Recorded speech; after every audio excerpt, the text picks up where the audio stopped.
Ladies and gentlemen, we got a really cool discussion tonight. Welcome everybody that's here. Sorry we had to start a little bit early.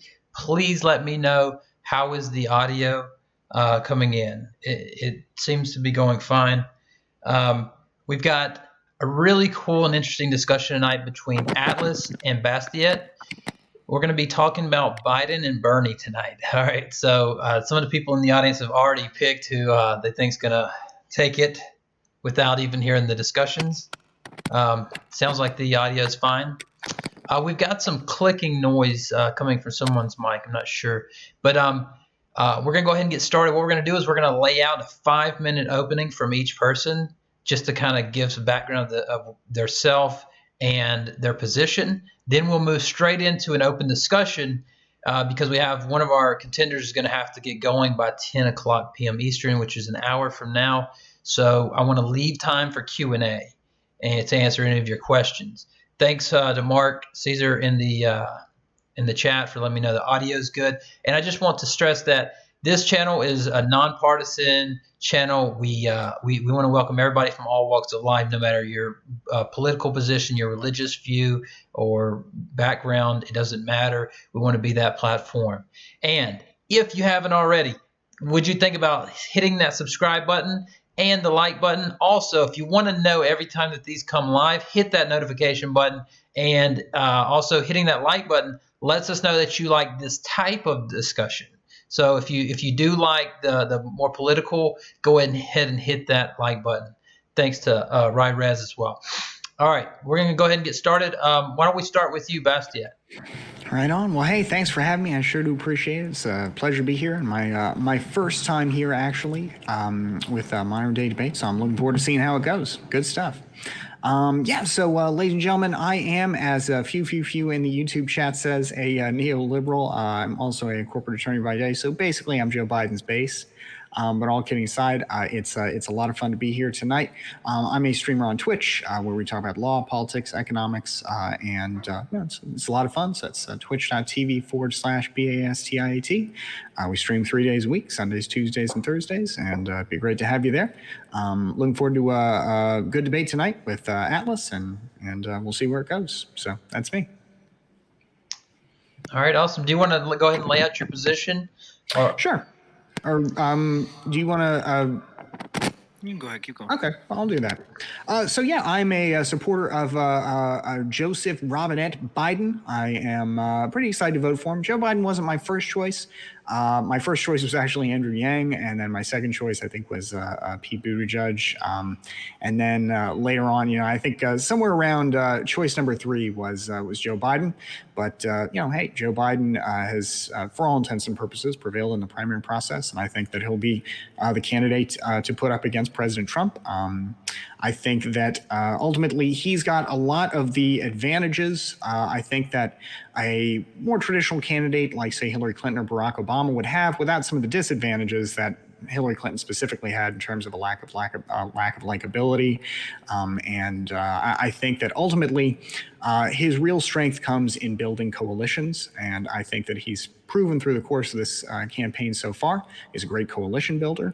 The Democratic Party is really a party of coalitions. It doesn't have sort of that luxury that Republicans have, where they can, unite a much less diverse group of interests behind their agenda. The Democratic Party's historically been a party of big tent coalitions, and I think Joe Biden is the man to lead that kind of coalition to victory over Donald Trump. So I'm excited for him, and that's my position in a nutshell.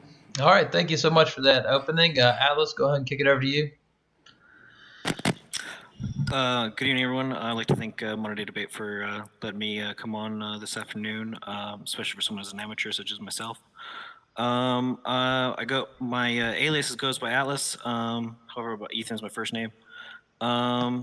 From the year, a little bit of history about myself. In the year 2009, 2011, I was a Mormon missionary that served in Guatemala for 2 years. Since then, I have come a long way since becoming an atheist, and I now classify myself as a humanist and a secular humanist. Shortly after that, I joined the Utah National Guard as well as the Army Reserves, where I continue to serve to this day. I have since all throughout the while in my college, I do economics and political science from Weber State University. I all the while I talk politics, debate with my friends and my coworkers all the time. A little bit about myself, about why I'll be voting for Bernie Sanders, and I will not be voting for Joe Biden. Is I have an overlying philosophy on what is the actual duty of the American voter, and why we should maintain a moral position on who we vote for. I vote for Bernie Sanders because of his policies on he has a better vision, such as for Medicare for all and uplifting certain smaller time House candidates such as Alexandria Ocasio-Cortez, as well as promoting things like the Green New Deal. I consider myself a progressive. I consider myself a leftist sometimes. Just depends on what we're talking about the topic. Philosophy and epistemology are my interests, and I look forward to having this debate. Awesome. Thanks so much for that. Bastiat, not that it matters, but it might, I'm sure we're going to have the question. Are you also atheist? Yes. Okay. All right. Just preliminaries out of the way. We want to make sure, everybody, the audience knows who we're talking to. Thanks both of you guys for your backgrounds as well as your positions. So what we'll do is we'll just jump straight in to the open discussion unless you guys have anything else to add before that. Well, I actually, so you went somewhere I guess I wasn't quite expecting, because you mentioned your philosophy of the duty of the American voter. And so I'm curious if you could elaborate a little bit. What do you think the duty of the American voter is? So this is going to cut right to the heart of the matter if you want to dive to it. So I don't want to be diving onto this core issue when there's a whole lot of other fun stuff we could talk about to add some substance to the 1 hour. But if you want to dive straight to the middle, we can do that. All right.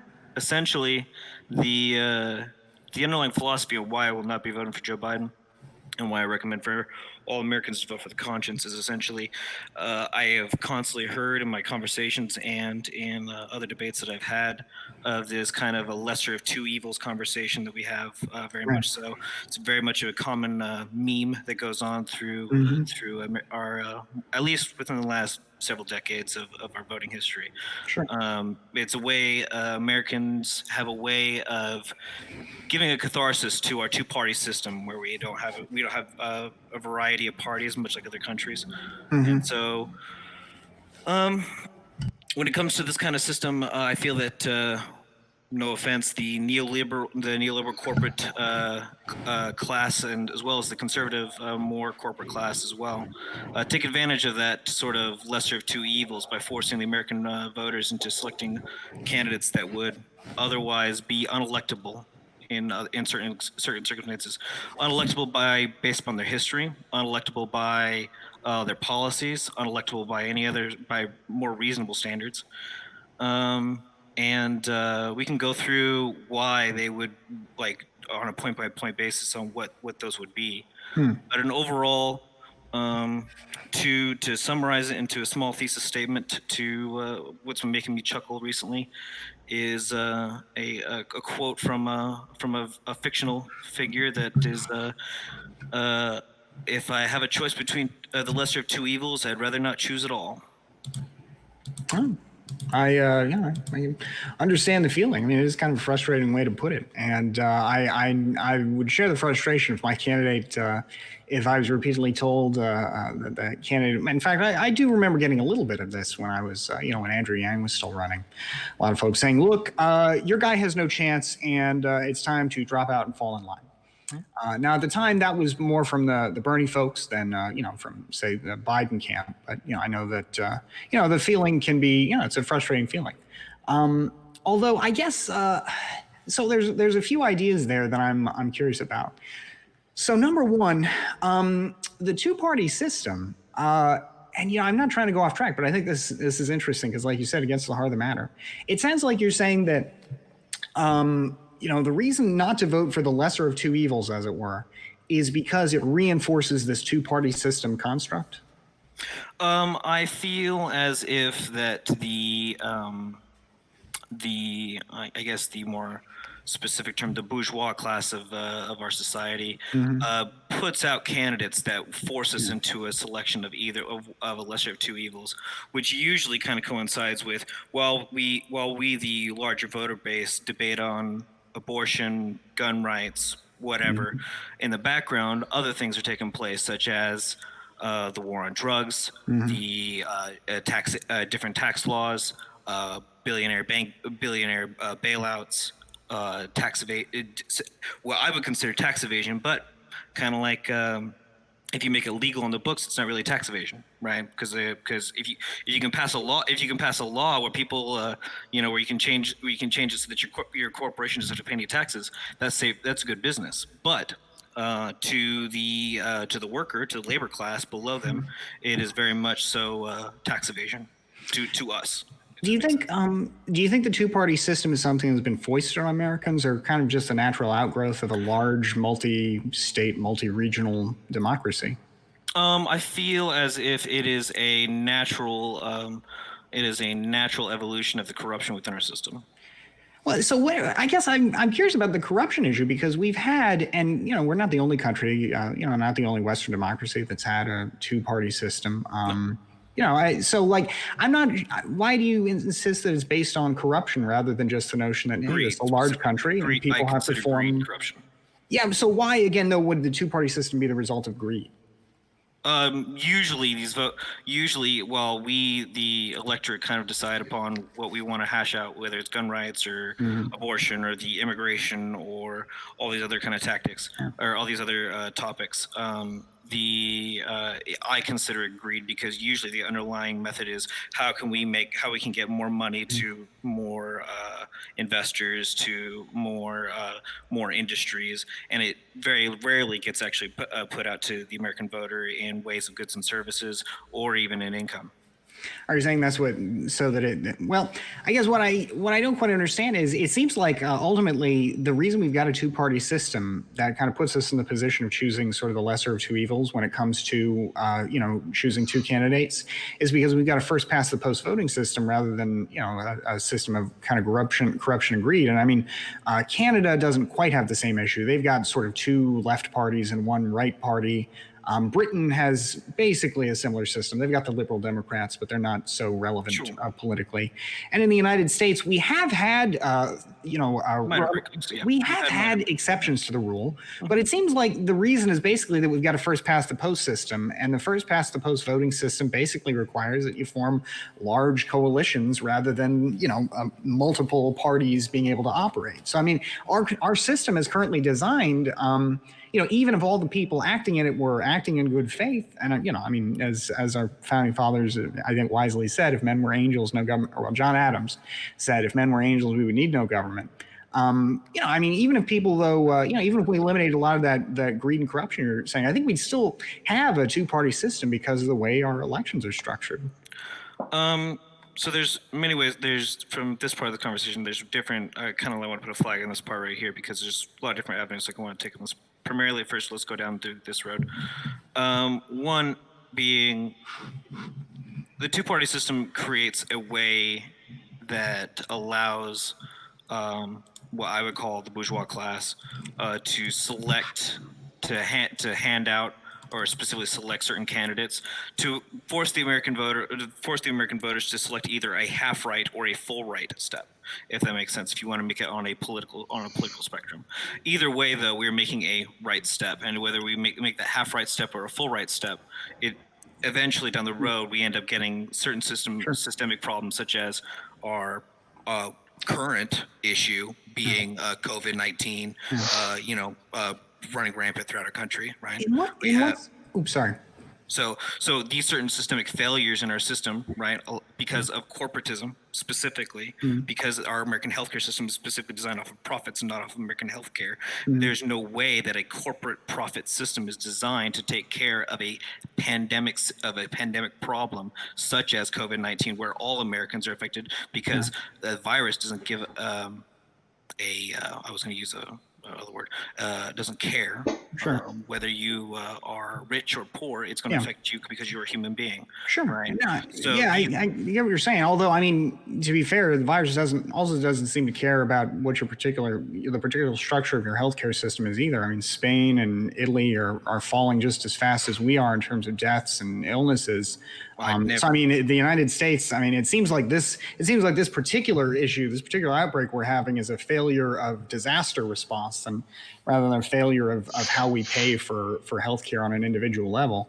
I mean, I certainly want to have more. I certainly want to have more healthcare coverage. I don't think we need what I think is an unprecedented Medicare for all system in the form that Bernie Sanders proposes. Countries like, for example, South Korea and Taiwan that have done a wonderful job containing the COVID-19 disaster. In fact, I think that have had the best response in the world don't have the kind of single payer, single provider, no exceptions, really, program that Medicare for all would be. I mean, they still have forms of private insurance and things like that. So I guess that to talk about healthcare, I don't know that COVID-19 really has much to say about that. But what I would really want to push back on is the idea that Joe Biden is a right or lesser right choice. I mean, Joe Biden's platform, as expressed on his website and in his speeches and discussions, I mean, he wouldn't be as progressive as Bernie Sanders for sure, but he would still be, based on his platform, the most progressive president we've ever had. Not based upon his voting record, though. Well, I mean, his voting record, lasts for decades. But when you say it's abysmal, let's go into it. So the glaring. So this will kind of go into a non sequitur, but the glaring kind of issue that I have in my head of his voting record would be his lack of foresight for such voting policies as the Iraq War. Mm-hmm. Right, and he is a constant proponent of voting for bills and legislation that uplift give tax breaks and give subsidies to larger corporations that promote the military-industrial complex, that promote companies like Lockheed Martin, promote and other defense agencies, other energy agencies. Right, so because he gives this this legislation to in the form of subsidies and tax breaks to larger companies, it is a conservative, you may say neoliberal, but it is a pro-rich, pro-bourgeois of to keep the powerful in power. Right, and these votes don't make him a liberal. These votes don't make him a man of the people. These votes make him a man for the rich, and that's why you catch him all the time with video, slipping up, because all this is just practice to him, right? Because behind closed doors, but in his coalitions that you're proud of him making, right? He says one thing to the American people and does things behind closed doors. Whereas Bernie Sanders, right, is a candidate of the people, for the people, right? Where he has a history of defending the people, where he has a history of defending all kinds, from blacks to gays, right? And in truth, right, socially, we as a society have come closer to Bernie Sanders socially than anywhere else, right? On his view on gay rights, on civil rights, right? So we as a society have come closer to his ideas. That we come closer to his ideas. Do you mean that he had the right position? I imagine Bernie Sanders, or do you mean, because what it seems like you're saying is that basically Bernie Sanders has had the right opinions for a longer period of time. But Bernie Sanders has also had the luxury, I suppose, of having the right opinions for a longer period of time, because he's also been relatively unsuccessful in putting those opinions into legislative practice. Well, he's had some luck with amendments. Let me finish my point here. He's had some luck with amendments, so he's made some progress. He gave a very stirring speech during the recent multi-trillion-dollar CARES Act legislative vote in the Senate. But Joe Biden is more the typical politician who has had to, ebb and flow in order to get things done. And I mean, that's really part of any Western electoral democratic system. I don't think that's something that really should be run away from. Of course, Joe Biden should be held accountable, in terms of being called out for those votes that were bad. But Joe Biden has also evolved on a lot of his positions. And frankly, I think somebody who gets new information and changes their position over time should not be criticized for that, but should be lauded for that. He's regretted the Iraq War vote. He's changed his opinion on gay marriage, and he was, one of the people pushing for it later on in his life. It ultimately, I mean, that's true. But ultimately, he and the Obama administration put a lot of important protections into place for the gay and lesbian community. They did a lot of good work for them. So I think that this notion that the fact that he had the right positions for a longer period of time, yeah, that may be true. But Joe Biden, as a typical politician, as you say, I mean, he's changed his position. Sometimes he says one thing, sometimes he says another. He's been able to get more stuff done. I mean, that's just the way our system works. And, I do want to say one thing about corruption and kind of insider horse trading. Somebody had something to say that I thought was really powerful on this point. When Joe Biden lost Iowa, New Hampshire, Nevada, he didn't blame a socialist conspiracy. He didn't attack Bernie. He didn't send his supporters out to spread right-wing talking points. He just admit that he got beat, picked up, kept going. And I think that's really the mark of, the kind of person we want for president, rather than sort of a movement united behind a man who seems to focus on taking on the entire establishment and really blaming the rest of the country for not getting on board with him, rather than kind of accepting that he's got to modify his positions, modify his message in order to get more people to vote for him. So I'm gonna just give you a heads up. I'm gonna go on for about at least a couple minutes here because I got a couple things to respond to.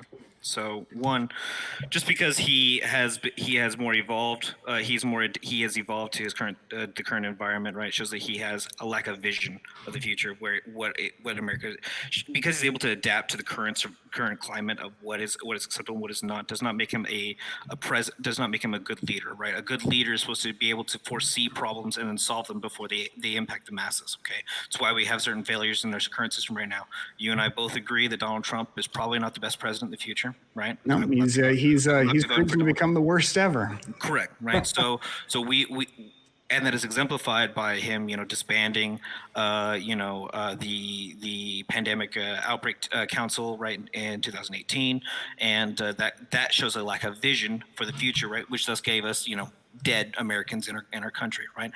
I propose the same lack of vision found in other candidates like Joe Biden, right, as exemplified by his lack of vision in previous legislation, will also be the detriment for society, albeit in a minor sense, right, in a longer, slower kind of an antiseptic sort of way, or in an anesthesia sort of way, where we won't really feel it, but over longer periods of time, we will have larger and larger systemic issues, such as for-profit prison systems, the reason why our energy companies getting subsidies while green energy companies do not, right? This sort of corporate favoritism, right, is not healthy for the American society, and it is exemplified through our American healthcare system as people die to this day.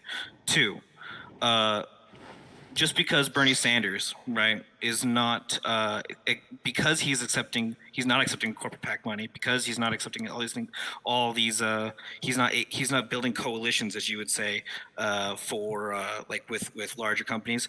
I consider that a plus. It shows that it's a man with principle, a man with vision, right, which is a sign of a good leader. Now, what do I assume that once he becomes president that instantly we're going to have Medicare for all and we're going to have all these systems? No, we still have a conservative Senate. We still have a conservative judicial system. We still have conservative judges all throughout this country, right? We still have a very large fight ahead of us. All I advocate for is that you either vote for somebody who represents you or don't. That is pretty simple, and it's pretty. And I think I have the advantage on this speaking, because my position is you have to actually convince me to go out and go vote for somebody who doesn't inspire anyone, who doesn't actually give any vision, right? That I would like to go out and go inspire me to go vote. In comparison, I can go home and stay and play Destiny a little bit longer, right?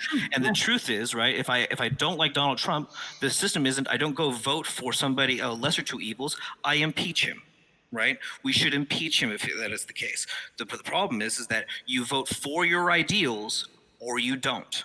This continuing practice of voting for something against your interest is why we have the problems we have today, and that circles us back to the initial philosophy of what is the duty of the American voter? Vote for what you believe in and nothing more. And that is the advantage that the Republicans have, because they don't vote against their ideals. That's why they voted for Donald Trump. Yeah, no, it's, all right, Bastiat, I know that you probably got a bullet in the chamber ready to go. So, but hang on one second. I just want to remind everybody to tag me with your questions at Converse Contender. We're going to go for about another 25 minutes. And so if you just tag me with your question, and I'll make sure and try and get them to the speakers. And then one more thing, if I could get everybody that's here to hit that like button. We got 16 likes and 130 people watching, so hit that like button. And all right, back to you, Bastiat. Go ahead. Smash that like button like Bernie's going to smash corporate power. Subsidies. So first of all, renewable energy companies get subsidies all the time. Maybe we can argue that they don't get enough. Maybe we can argue that. What are you talking about? That they don't get it depends on state to state, and one, they don't get nearly as many on the federal level. They get a lot of subsidies, and the only argument that you can make that they are disadvantaged is based on some of the tax treatment of some fossil fuels. But I think that's speculative at best. Okay, so the notion that we're not subsidizing renewable energy, we have indeed subsidized it, and really it's a testament to the success of any of those subsidies, many of which occurred under the Obama-Biden administration, that renewable energy has achieved cost parity with natural gas in a lot of states. So I mean, I reject the characterization that we have not done anything for renewable energy in this country. We've done a lot. We have more to do, to be sure. And we've also got to do more for nuclear power, which I know Bernie Sanders rejects. We need more nuclear power because, of course, we need power that doesn't generate carbon emissions or generates relatively little carbon emission when the sun isn't shining and the wind isn't blowing, or in places where the geography means that's not available. So on renewable energy, I think that Bernie Sanders is basically a non-starter. I mean, I would still vote for him over Donald Trump because Donald Trump is cruising to be the worst president in American history and a threat to the freedom of this country and the whole world. But, that's the energy issue. As far as the notion of Bernie Sanders and his refusal to work with corporations and build coalitions with them, that wasn't really the coalition I was talking about. Although, I suppose you could say that corporations being a big part of our politics, it's better probably to try and work with them in some fashion, have them in the tent in some fashion, so that you can work with them as opposed to, I guess, having them out. But the coalition that I was talking about was really the massive number of endorsements that Joe Biden has received across the political spectrum, not just from his fellow candidates. Almost all, except for, I believe, Marianne Williamson and Mayor of New York City, Bill de Blasio. I believe all the other candidates have either not endorsed or most of them specifically endorsed Joe Biden. But beyond that, governors, executives who, other than presidents, have the best experience of executive action, presidential type action in this country. 15 senators, 15 times as many as endorsed Bernie Sanders. A lot of professional, typical politicians across the Democratic Party, which of course has its conservative, its liberal wings. Across the country. So he's building a real coalition of people from across America who are voting for him. And I think the turnout supports that, by the way. Joe Biden has beat Bernie Sanders, in really big ways in the primary. I mean, he secured every single county in Michigan, every single county in Florida. I mean, these are states that if Hillary Clinton, for example, had been able to win, she'd be president today. So the notion that this is just some kind of corporate coalition is just not true. I mean, it's real voters, more turnout for Joe Biden than Hillary Clinton received, more turnout than, of course, Bernie Sanders received, and a lot of politicians who represent people that ultimately Joe Biden can work with as president. Bernie Sanders, on the other hand, has very few endorsements from these type of folks. And I think that's a testament really to his seeming inability to work with others, other politicians. You can say corruption, but it seems like, for example, he's even had trouble working with people who share a lot of his ideology. Elizabeth Warren, I know that Alexandria Ocasio-Cortez also drew back some of her support. In fact, she had to encourage the Bernie campaign to reach out to her. He just doesn't seem to be very good at working with others. But I know there was something really important that you said at the end where you said, well, you've got to impress me. I could watch Destiny instead of voting out who we both agree. The streamer's okay. The video game's great. Okay. He wants to play Destiny. Okay. Play. Is that okay? So that's a game.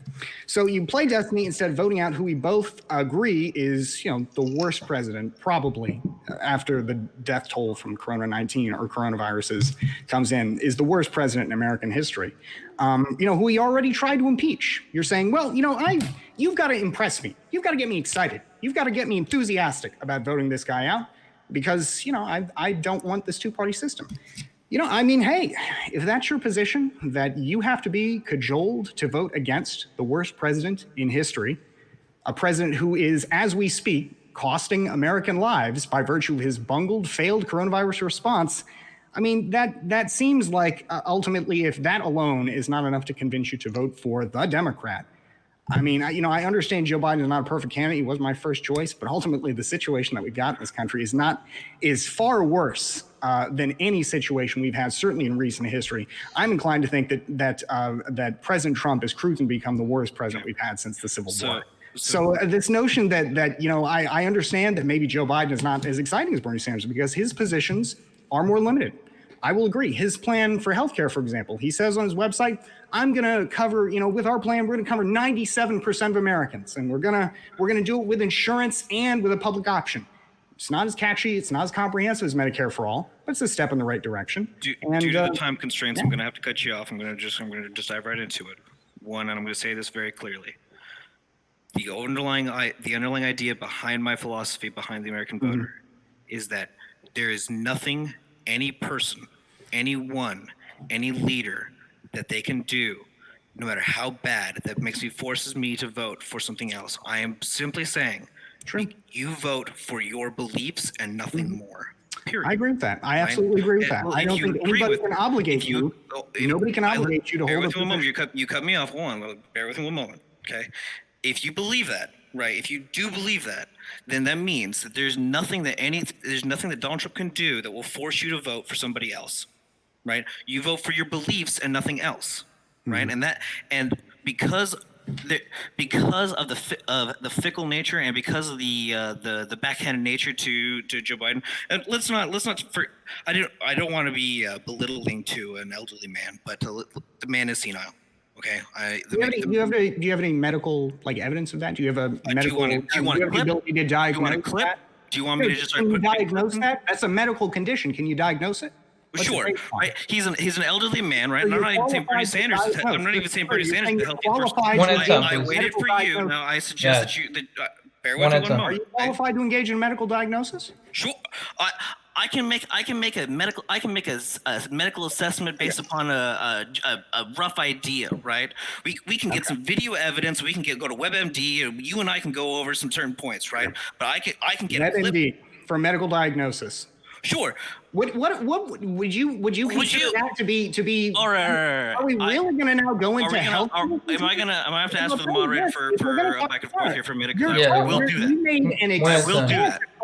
You made an expensive You're right, and I will back it up. You claim that the man is senile. You're talking about a health condition you've got no credibility to diagnose medically, and you are insisting that it is fact. Okay. And you're doing this to defend a candidate who literally had a Are you ready for it? I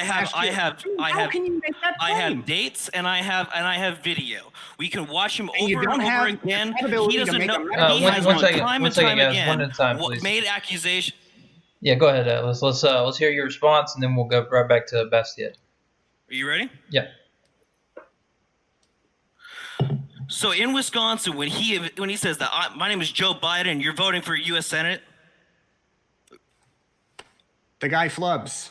He flubs. Okay. And so how many flubs does it take before it's dementia? How many flubs? How many flubs and how old? Hold on, Atlas. Go ahead. I mean, why are you focused on this when you're talking about his position?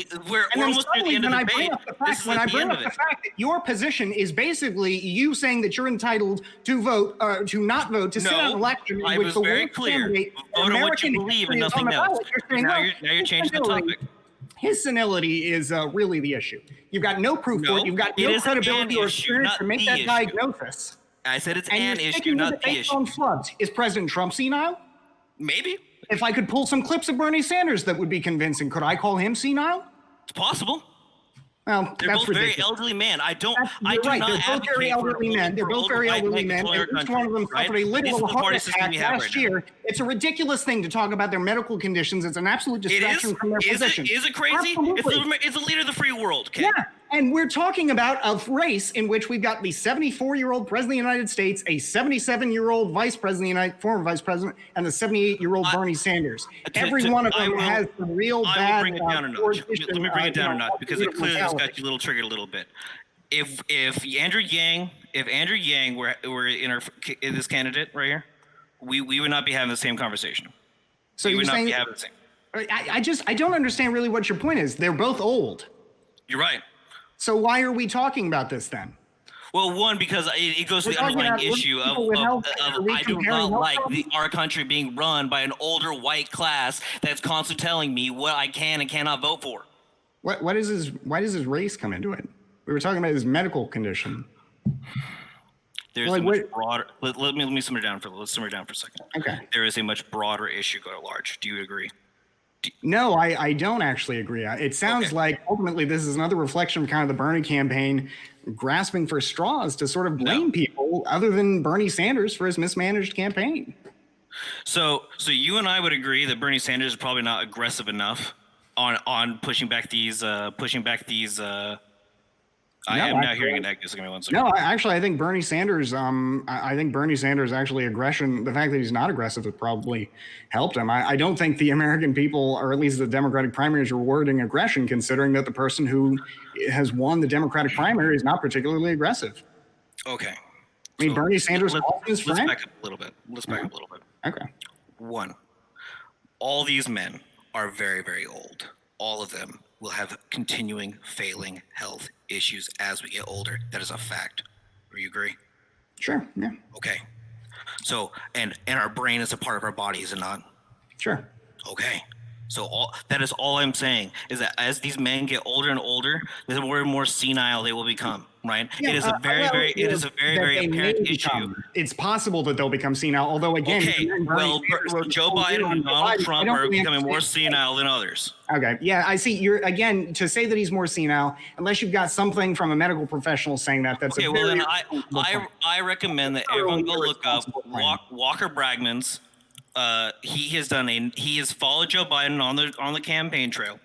And he has put together every single time that Joe Biden has put a gap. So how many times does it take before it becomes an issue, right? And if it's just on campaign, when he's actually president making actual decisions, that's going to be a much worse problem. Do you not agree?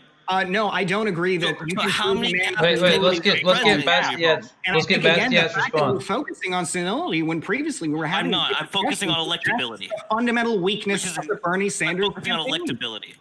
Okay, well, if we're talking about electability, Joe Biden's winning the primary. He's also winning against Donald Trump. I'm telling you, this is the weather forecast. Okay, he will go against Donald Trump, and he will eat it. Okay, all right, let's lay this out. So you're saying that presumably, even though Joe Biden and Bernie Sanders are both polling against Donald Trump pretty well, Joe Biden is polling slightly better than Bernie Sanders, but again, they're both beating Donald Trump, that something is going to change, that Joe Biden is somehow based on what? Going to eat it. So why do you say that he's going to eat it, even though they are both winning and they are both? Do you think the voter base is not aware of these issues? More during the primary than Hillary Clinton. Do you think so? So, what advantage does Joe Biden have over Hillary Clinton in 2016? I want he's more likable. He's more likable, and Americans have already had 4 years of Donald Trump. No, and no. What do you mean? Right? So Hillary Clinton. Unlikability was historically high, and we can see it by virtue of the difference of turnout. More people in states prior to the coronavirus depressing some turnout, although Joe Biden even matched Hillary Clinton after coronavirus. But before the coronavirus, Joe Biden was securing massive leads in turnout and in the same state high as massive turnout on the Trump campaign. While Sanders You're so proud of that one side, but you're ignoring the Trump campaign. Yeah, and okay, equally high about it coming out for them, for their side as well, which you seem to ignore, which people. I'm not ignoring that at all. I'm saying that Joe Biden outperformed Hillary Clinton in the same races. And Trump is doing better than ever before. Did worse in 2020 than he did in 2016. In 2016, Donald Trump decimated every single one of his candidates, every single one of his opponents on the field, and then after that, he secured every single one of the votes. He secured the entire Republican Party. They will all fall in line behind Donald Trump. 2016. Yeah, they've already fallen in line behind him. Yeah. Okay. Right. Well, then, so how much of a bigger problem? How much of a bigger problem is it going to be? Well, the real problem is that Bernie Sanders has not dropped out to give his support more time to reconcile themselves. So once again, you're repeating you're repeating talking points that Hillary Clinton gave last time because she didn't visit states like Wisconsin and Michigan, right? She blamed Bernie Sanders, right? When she lost all 55 counties in West Virginia, she lost all 55 counties, and then the DNC, when they gave the actual report, they reported that West Virginia went for Hillary Rodham Clinton, even though she lost all 55 counties. That is a show of a corruption of the Democratic Party. It's a show of the corruption of the Republican Party, falling in line with that, and it shows that we live in a far more conservative country than anyone could possibly realize. You're right. You're right about that. I think it's very important then to go with who you are describing as the more conservative candidate, Joe Biden. Although, again, I'm not describing as a conservative candidate. But if you want to talk about somebody who's losing all the counties, Bernie Sanders lost all the counties in a must-win state, Michigan, in the 2020 Democratic primary. He lost all the counties in a should-be must-win state, Florida, which went for Obama. He could certainly win it again. Bernie Sanders lost every county in the state of Florida. Bernie Sanders is the one who's got something to prove here, not Joe Biden. All right, guys, ultimately, the voters have already decided that Joe Biden is going to win. So really, this is more of an academic question as to who would be better in terms of policy. So we need to start moving. Yeah, we need to start moving toward Q&A. So what I want to do is, if you'll take the last maybe 5 or 10 minutes and let's start concluding. So maybe we'll give some arguments in conclusion. Hey, 5 minutes here, 5 minutes there. Hey, my conclusion is this or that. And if somebody wants to say something about the other side's argument as well in conclusion, just go ahead. Finish notes. You go ahead and finish your conclusion. Okay, so you want me to go first? Go ahead. Okay. So ultimately, that's my position, folks. I think that Joe Biden, not a perfect candidate, but I think he's a good candidate. I think he's a good man. Ultimately, I think, probably the best testament of that is the fact that he and Bernie Sanders seem to have a pretty good, almost kind of working relationship. And I think it's a lot different than the very hostile relationship that, for example, Bernie Sanders had, with the Hillary Clinton campaign, which was pretty ungrateful and pretty hostile. As Joe Biden said, I have significant respect for Senator Sanders and his supporters. Now is not the time for me or anyone to call him to drop out. I know I just did that, but, taking a little liberty. I know firsthand what it's a testament really to what a genteel guy Joe Biden is. I know firsthand what a personal decision that is. I have to be very blunt with you. Our staffs have been talking, Bernie's staff and mine. I don't know where it's going to go, but I have enormous respect for him. Whether Bernie gets out or stays in remains to be seen. And as the vice president added, the coronavirus is making things more complicated for him and everyone else. If I'm the nominee, said Biden, I'm confident Bernie will push his supporters to support me just as I would if it were reversed. He's poured his heart and soul into this, and he's made some significant changes in American politics that have been positive. And I agree with that. I think that, Bernie Sanders, I think more in 2016, but he's also done this year as well. I think he's done such a good job of making healthcare a central issue in this campaign. And I think he has done a good job in ultimately getting America's young people really excited and interested in the democratic process again. But ultimately, I think that Joe Biden is a better candidate because, one, he's been able to secure more turnout in states compared to Hillary Clinton in 2016. He's done a better job securing more turnout. His policies are more widely successful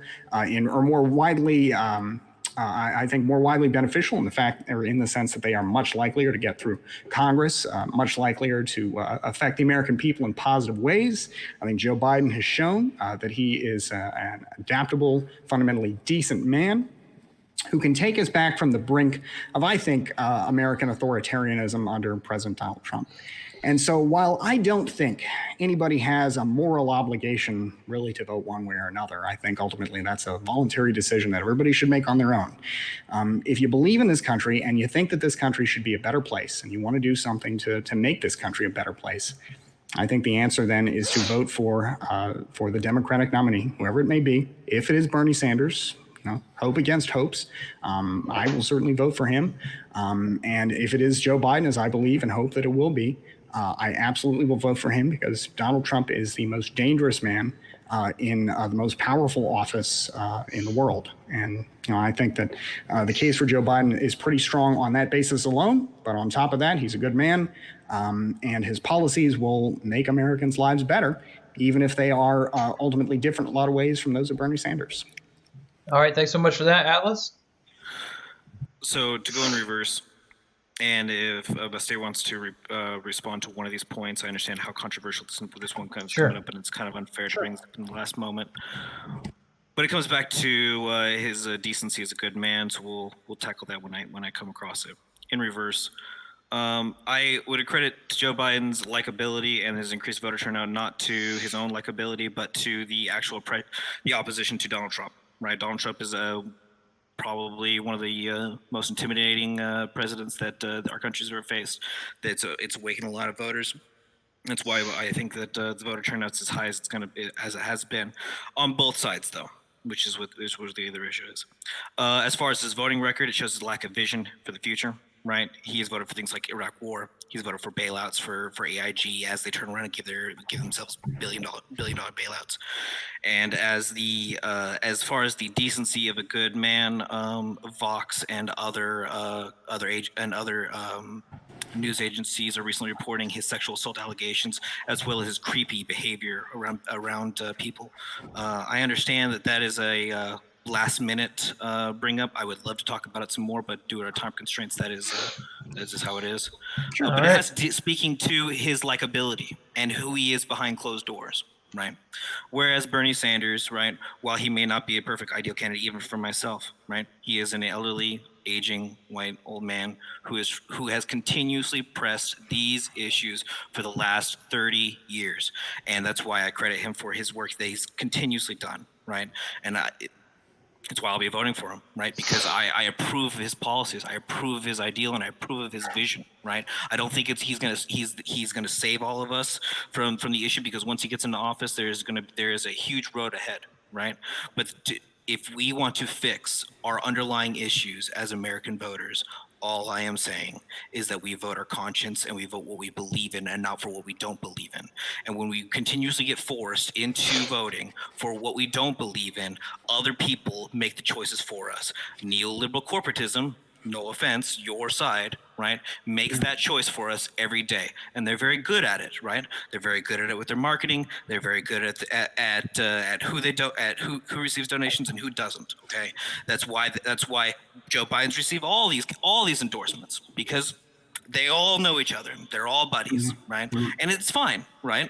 But the issue is that American voters, in order to fix our underlying problems, we need to vote for what we believe in and not for what we don't believe in. And that is all I'm saying. Sure. All right. Thanks so much for that. Yeah, I'll respond to that. I think that I specifically the sexual allegations, if you want to, because I know that's unfair. Yeah, I think it is.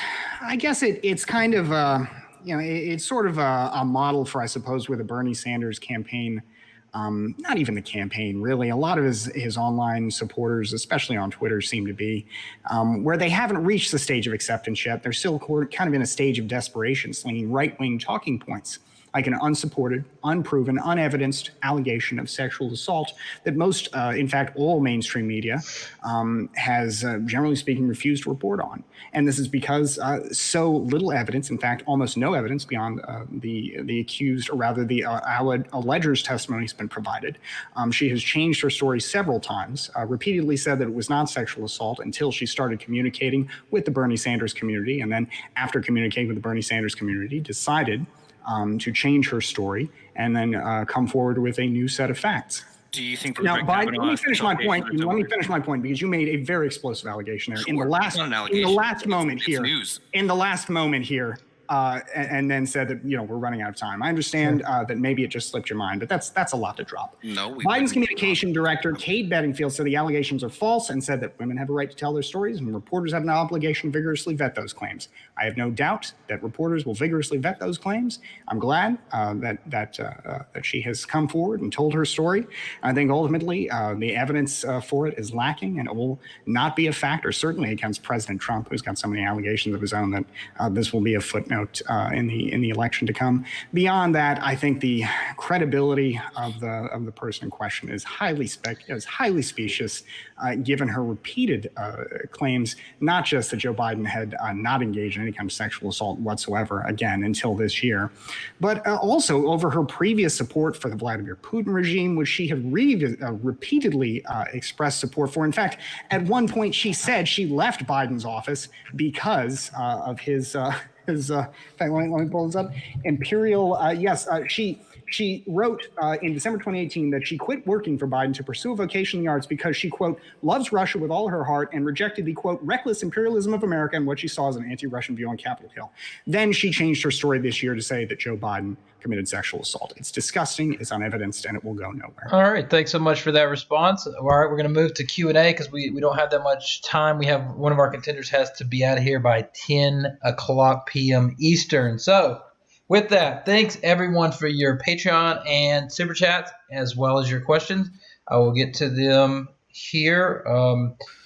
I want to start with a Super Chat from Steven Steen. Thanks so much for your $1.99 Super Chat. Says, reflect.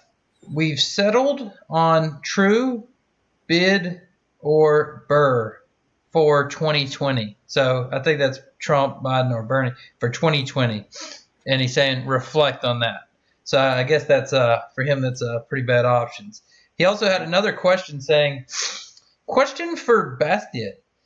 How many rape allegations? Oh, so this follow-up. How many rape allegations is a presidential candidate allowed before they shouldn't be considered for the presidency? My line is 1. Yeah. Well, I'll tell you this right now. You can expect a lot of vicious attacks to come from President Trump. And I would say if President Trump were to, for example, engage in the kind of dirty politics he's engaged in and stir up some kind of sexual assault allegations against whoever the Democratic candidate may be, I would hope we would be very curious and very skeptical about them if they didn't come with some form of evidence. I mean, it was previously a maxim in this country that, you're innocent until proven guilty. And, I think it's worth remembering one thing about the movement to believe women. It's never been an injunction to publish every allegation of sexual abuse without hesitation or reservation. It's about taking these stories seriously on their own terms instead of just dismissing them as women's attempts to manipulate people in public opinion. And ultimately, I think that's what we've got to do. We've got to look and see what's the evidence. Is the evidence there? Let's vet it. Let's see what all the facts are. And then ultimately, we should either accept these stories or dismiss them as the evidence permits. But, ultimately to say that allegations are coming, President Trump is going to drop a lot of unsupported allegations on whoever the nominee is. It's going to be a real dirty campaign from the dirtiest man to ever hold the office. So I think that's kind of an unfair question. All right, thanks so much. May I piggyback off that? Yeah, if we could answer quickly though. Yeah, go ahead. Sure. So if you could in a few words, right? Do you think that Brett Kavanaugh's allegations, his accusers those allegations were impounded? Oh, there was more evidence for those. I mean, they had a bunch of those, yearbooks. They had testimonies and yearbooks. So there was something there beyond the person's testimony, although, ultimately the evidence in that case was relatively thin. It wasn't as thin as it is in this case. Wasn't as, what's that? Do you think Al Franken's should have been removed from his Senate seat for his allegations? I probably would not have suggested that he be resigned or that he resign. It seems like the story was that he took an inappropriate picture rather than engage in inappropriate touching. And while I think that was pretty disgusting, I don't know that that's enough to invalidate a democratic election. All right. That being said, that's ultimately the way I feel. I think that evidence and proof are important. All right. Thanks so much. I wonder where your skepticism bar is, but go ahead. Thanks so much for that. We have another question from another super chat from Steven Steen. Says, Converse contender is a Bernie bro. Totally inaccurate, by the way. But we will move forward. Yeah, we will move forward from that. It's the beard. Yeah. Subtracted says, Converse, question for Bastiat. Joe Biden can be seen with clear mental decline. Biden has supported the Iraq war, cutting Social Security, and cutting Medicaid. If we could, though, since we're really limited on time, answer these as quick as possible, like your elevator pitch. So, we're going to talk about the Iraq War. Ultimately, I'll tell you this right now. I'm not even necessarily against the Iraq War. I'm against its execution and the way the occupation went down. But the notion of toppling Saddam Hussein is a bad idea. I think toppling Saddam Hussein was a good thing. It was ultimately the occupation, the way the war was totally mishandled. I'm not against toppling dictators. I think the United States has every right to do so and should basically make that decision on a cost-benefit basis. So that's one. Right. Two, as far as his vote on, what was the second part of that? He said that he's had clear mental decline and that he supported the cutting Social Security and Medicaid. Yes. Yeah. So I reject the mental decline point, as I mentioned earlier there. Sure. Older people are slower. Bernie Sanders is slower than he used to speak, but it is what it is. He's a better speaker than Joe Biden. I'll give him that. But as far as the As far as the last point, Medicaid and Social gosh, I'm Security. sorry, what was the last Social point? Security and Medicaid? He advocated for a freeze for it, a freeze, not a cut, but a freeze, which is to say not an increase either, for a couple of years in the 90s as part of a larger set of negotiations. I don't think it wasn't a cut. It was a freeze. You could argue that that's a cut, but that's a matter of semantics. He has made many proposals. Some of them in cuts, some of them in freezes. Sure. All right. Thanks so much for those for that response. Stephen Steen, another $2 super chat, says Dems went from Obama to this. What the frick? So that was more of a comment. Okay. I'll say that it is sad. I think that we are approaching a sort of, in a way, I think it's unfortunate that we've got a sort of gerontocracy type thing going, like the Soviet Union had in the late 80s, where the average age of the Politburo members who ruled the country was over 70 years. I would like to have a diversity in age and opinion and race and gender and all that. But you work with what you got right now. So. It's just weird how that just works out every year after year after year. It's just weird. Not year after year. Obama was in his 40s when he got elected. He's a young black male president. Right, I mean, it's not every single year that we have Obama would be an anomaly, and I would agree, right? But it's weird. We go from Bush to Clinton to Clinton to Bush and then we now got Trump, which is another anomaly, right? What I propose is that we continue with the trend of making anomalies. We don't go back to the trends we used to have.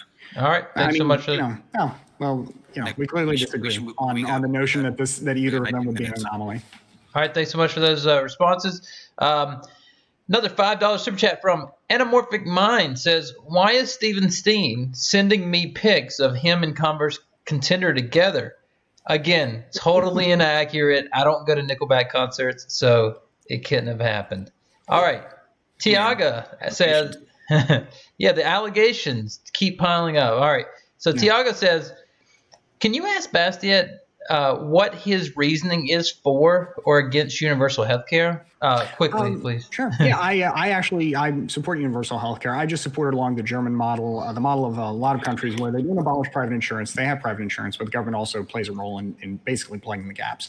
The German system, I think, is probably the closest one that America could model because it still has a major role for private insurance to play.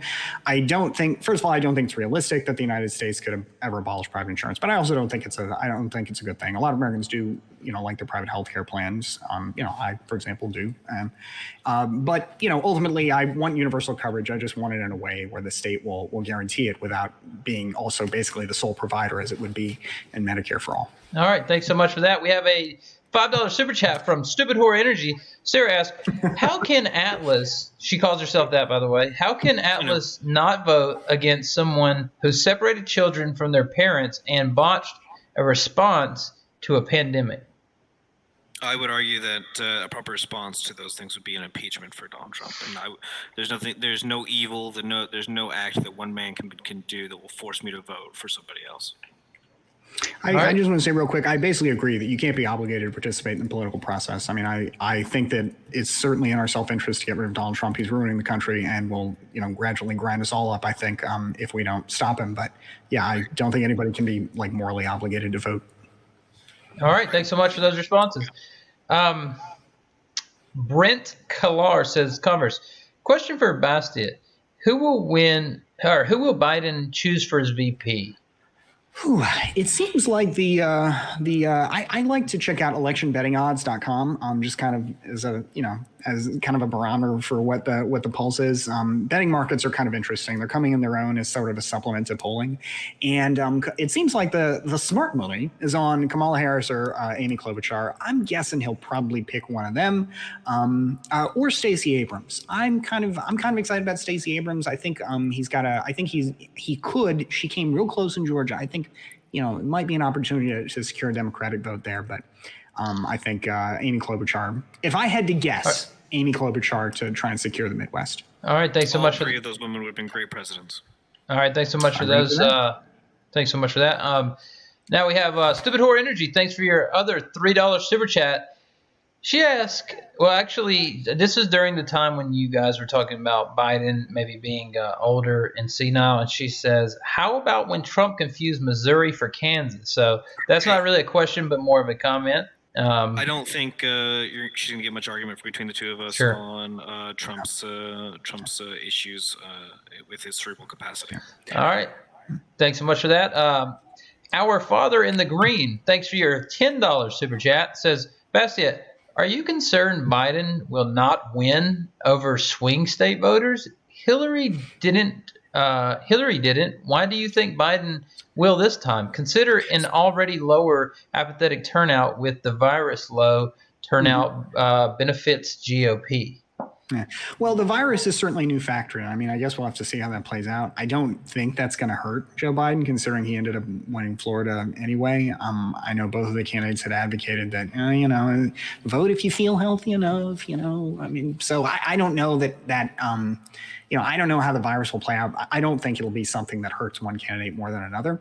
But beyond that, look, Hillary Clinton's whole reason why she spent more time in California and New York than the Midwest states that you mentioned, the swing states, was that she thought the real problem would be that she'd secure an electoral college victory over Trump and not a popular vote victory, and that he would then challenge the legitimacy of the election. She mistakenly thought that she had those states in the bag, and so she was trying to run up that vote total for the sake of basically legitimizing what she thought would be her inevitable win. She was wrong in that sense, and I have no doubt that whoever the Democratic candidate is will recognize that and spend a lot of time campaigning in those swing states. All right, thanks so much. Atlas, I got one for you. Stupid Whore Energy, thanks for your $5 super chat. Ask, why did Sanders vote against the Brady bill 5 times? I am a layman, so I'm gonna have to look up what the Brady bill is.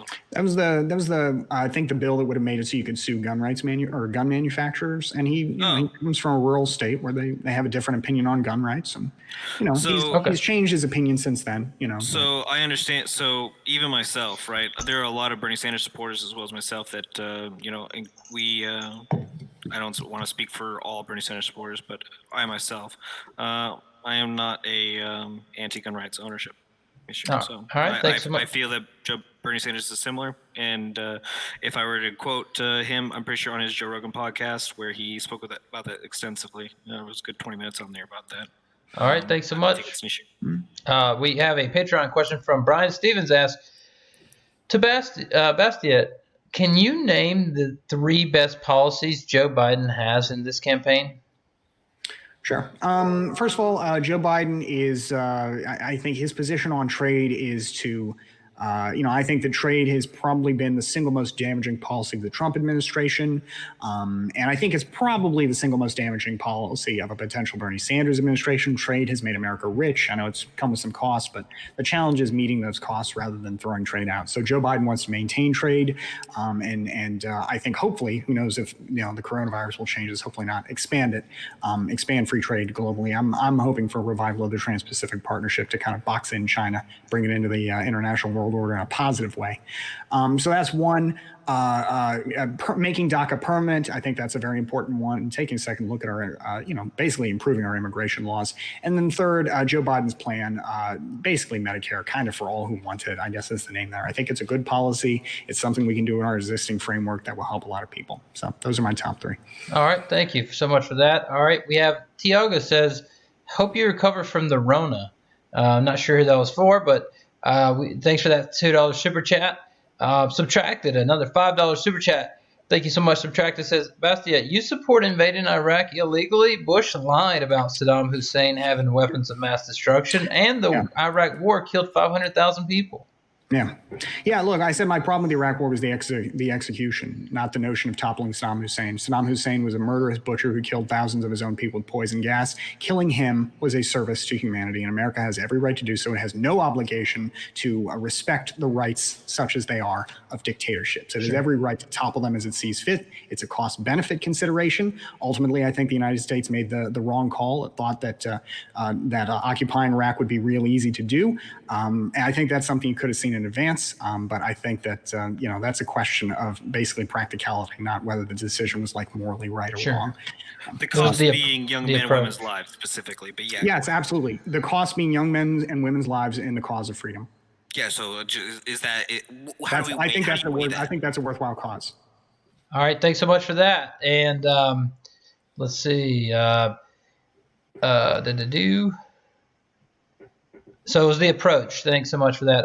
Nobody here says, thanks for your $5 super chat. Says, do you really think that because Bernie want to make money out of politics had no impact on why Dems and media backed Biden? I'm not sure I understand the So, question. do you really think that Bernie I see. wanted to make money? Do you really think that Bernie wants to make money out of politics had no impact on why Dems and media backed Biden?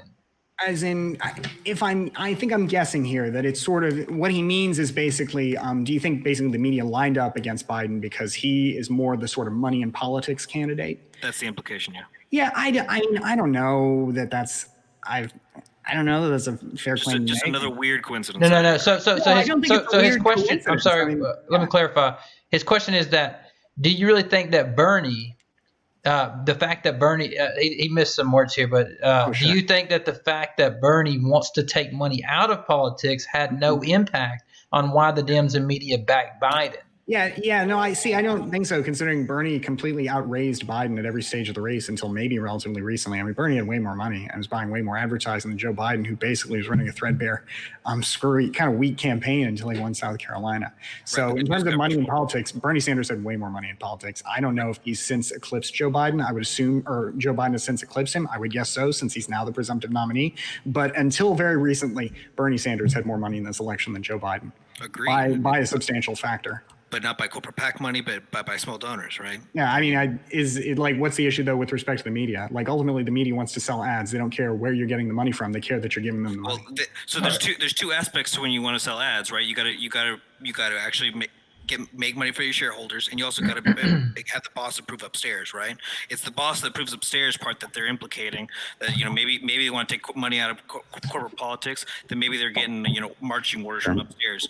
Another probably more reasonable explanation for it is not that they're taking marching orders, but that is just the culture of the rich bourgeois class. From them, they just don't actually just don't interface with the regular voter. Right. Yeah, I will say, yeah, I mean, there could be something to that, although ultimately the regular voter voted for Joe Biden since he got more votes.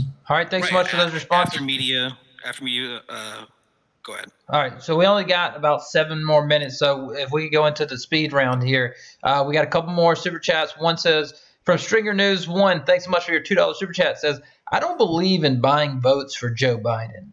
All right, thanks so much for that. Unless you guys have something to say about that, I'm going to move on.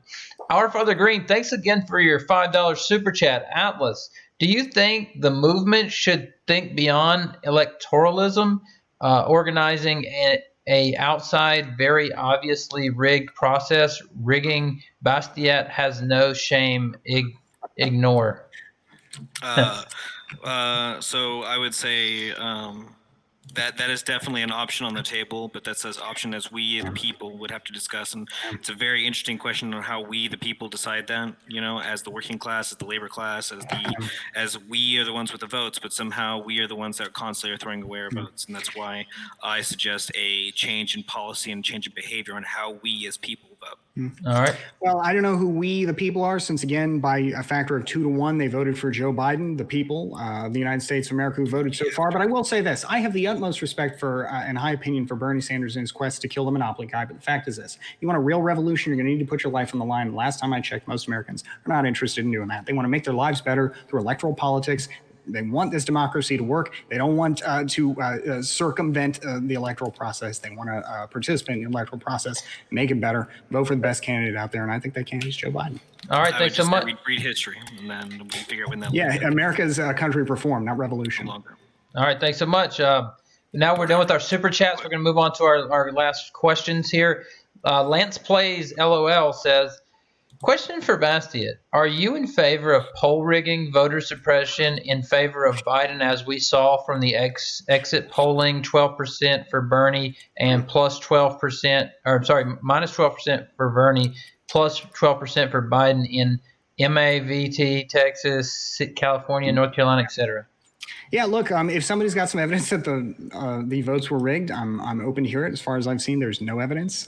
The elections were free and fair, and Joe Biden cleaned up in them. But again, if people have some evidence that the election was rigged, American elections, by the way, they are not just kind of one top-down election. They are held on a local basis. They are administered state by state, county by county, municipality by municipality. That's a whole lot of rigging to do. That's a real complex process, and it'd be a real amazing thing to see it happen with no leaks. So if somebody's got some some proof that it happened, I'm ready to hear it. But that notion that it's rigged is basically, that's a conspiracy theory. Hit me up for the links, and I'll send you some. Let's hear it. But so far, it sounds like it's got as much basis in Iowa, caucuses, the Shadow Inc. is having some weird issues with their voting machines, and how the data was actually broken down. Pete Buttigieg giving campaign donations for texting services, right? I mean, these are all just minor coincidences and minor strange things that just go on for the average voter. So just to be clear, if you're talking about the Shadow Inc. situation, you're talking about the Shadow Inc. situation where Pete Buttigieg paid $42,000. Joe Biden paid, I think, 20-something thousand. A couple of other candidates paid some money. I believe at one point the Bernie campaign bought some service from that company. I'd have to check that. But ultimately, what your allegation is that this company decided to rig an election for $42,000. No, in essence, commit suicide for $42,000. It's ridiculous on its face. It's shameful that we got to that point. You can get upset about it, but the issue is the fact that you get upset about it, but the issue is that these failures do happen all the time. Personal attacks. They're not conspiracies. They're actual real problems that happen all the time. You've got no evidence. These things happen consistently. Hang on, buddy. Consistently is an issue with the American voter, right? We're tired of these issues happening. That's why there needs to be a change in the way. This is the kind of thinking that really defines the right wing in this country, and it shouldn't define the Democratic Party. And thanks to Joe Biden, it won't. All right, thanks so much for that response. We only got 4 minutes left, so let's we only got 4 minutes left, so let's try to get through these quickly. We just had a super chat come in from Tiago. Says, "What?" And if we could get through this quick, just a quick response. Is universal really healthcare revolutionary? I think she meant, is universal healthcare really revolutionary? Because you guys said it's time for revolution. Quickly. No, it's not revolutionary. Okay. No, it's not. All right. It's a simple idea that should have been implemented a long time ago. All right. Thanks so much for that. Other countries do it. The United States could pick a model from one of those countries and go. All right. Thanks so much. Rez wants to know, because you said that Biden wasn't your first choice. Says, which candidate was Bastiat's first choice? I liked Andrew Yang, and then after him, I liked Mayor Pete. I thought he was a good kind of compromise between the sort of reform and sort of revolutionary wing. I didn't like all of his ideas, but I thought universal basic income was a really good idea. His democracy dollars idea would have been actually a solution to what you had mentioned, Alice, a way to resolve corporate power by basically giving $100 to every American to vote and to spend as they like in every election. So I thought that would have been a really cool idea, because I acknowledge that corporations do have too much power in our political system. All right, thanks so much. Otherwise, he didn't make it. So. All right, thanks so much for that. With 3 minutes to go, Vikram Parahu says, Covers, how many heart attacks should Bernie have before Atlas reconsiders his vote? Maybe he's still alive. He's still kicking. All right. Thanks so much for that brief and response. Lance Plays LOL says, Converse, are you just going? Okay, so that was actually a question for me. He was saying I was letting Bastiat overtalk. I did moderate there. That was probably early on. Sunday Worship says, Converse, ask them who would win in a knife fight. That's a tough one. Bernie Sanders is tenacious. I give him that. Joe Biden did, however, fight Corn Pop. So that's tough. Yeah, I don't know. That was funny. The Corn Pop thing. That's hilarious. All right. Ed Freeze says, Converse, what's up? Question for Bastiat. What makes you think Biden is electable when there is video evidence of him sexually harassing women and children? He is senile. Okay. Well, look, again, we already touched that. Yeah, you already went on that. Look, I'm baseless, but yet somehow the entire chat room seems to know what I'm talking about. Well, look, again, I mean, you can say that it's baseless, but you can say that there's sorry, I say it's baseless. You can say that there's something to it. Ultimately, the fact that the entire chat room says that means nothing to me. They're all wrong. All right. My lying eyes, then. The fact that one person who's not qualified to make a diagnosis has an opinion shared by many other people not qualified to make a diagnosis, none of that means anything. Well, we're talking about the sexual assault allegations, right? Again, I said that there's no proof to those. And again, if you've got some weird pictures, again, do you think this will matter in the general election with the president we've got right now? I do think it'll matter. It's so irrelevant.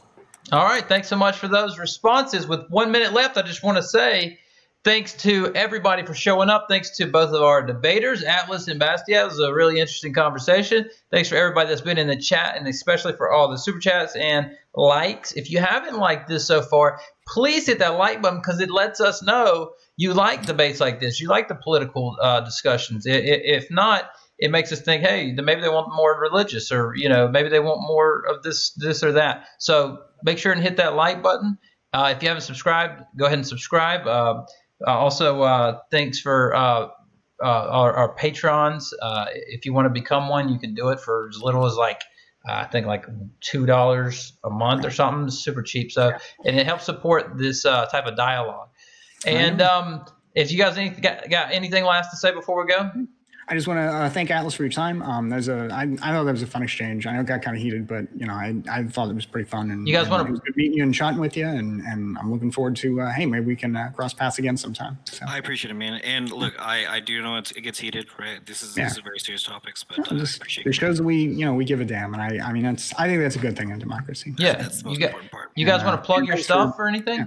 Sure. I've got to hop off, but I just want to say twitch.tv/BASTIAT. Thank you to everybody who watched. Thank you very much for hosting this. Modern Day Debate's great platform. I hope I can come back sometime. Thank you so much for your time. And again, twitch.tv/BASTIAT. I'll drop a link in the chat if you don't mind. Thanks. You, Atlas? Take care. I have nothing so far, so this is me. I'm a layman, so stay tuned. Thank you, guys. Right on. Take care. Have a good one.